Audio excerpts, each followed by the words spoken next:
Robotic સર્જરીમાં Gujarat અગ્રેસર, સરકારી હોસ્પિટલમાં રોબોટથી સારવાર. જી હા, આ તદ્દન સાચી વાત છે.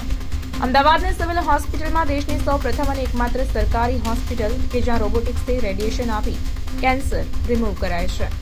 અમદાવાદ સિવિલ મેડિસિટીની કેન્સર ઇન્સ્ટિટ્યૂટમાં રેડિયેશન થેરાપી માટે સાયબર નાઇફ રોબોટિક્સનો ઉપયોગ કરાય છે. અંદાજે ₹38 કરોડના ખર્ચે વસાવેલ આ સાયબર નાઇફ મશીન કેન્સરગ્રસ્ત ટ્યુમરની સાથે સાથે સામાન્ય પ્રકારના 5 મીમીથી 3 સેમી સુધીના કદના ટ્યુમરનું સચોટ અને ન્યૂનતમ આડઅસર રહિત નિદાન કરી શકે છે. અહીં મહત્વની બાબત એ પણ છે કે સરકારી સંસ્થામાં આ પ્રકારની સારવાર આપતું સમગ્ર દેશમાં ગુજરાત એકમાત્ર રાજ્ય છે.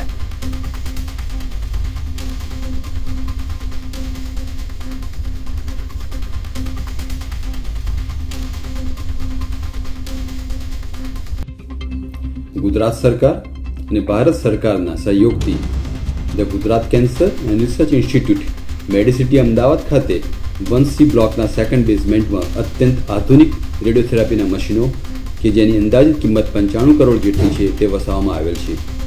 તે અત્યંત આધુનિક મશીનો જોઈએ તો city simulator, Brachytherapy, ટ્રુબીમ linear accelerator, ટોમ્બોથેરાપી અને સાયબર નાઇફ નામના મશીનો છે. તેમાંથી એક મશીન સાયબર નાઇફ કે જે સમગ્ર દેશમાં સરકારી હોસ્પિટલોમાં ફક્ત જીસીઆરઆઈ ખાતે જ અવેલેબલ છે અને તે મશીન દ્વારા દર્દીઓની સારવાર કરવા માટે અમારી ટીમ હંમેશા કટિબદ્ધ હોય છે.